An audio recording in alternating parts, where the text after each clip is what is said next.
సులభమునే పాపికి రక్షణ సమజనము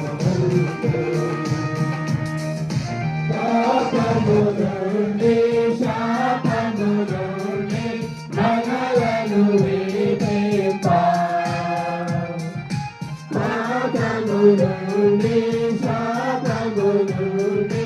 మనలను విడిపింప దేవాది దేవుడు మానవ రూపము దాల్చి రఘురాజన్ దేవా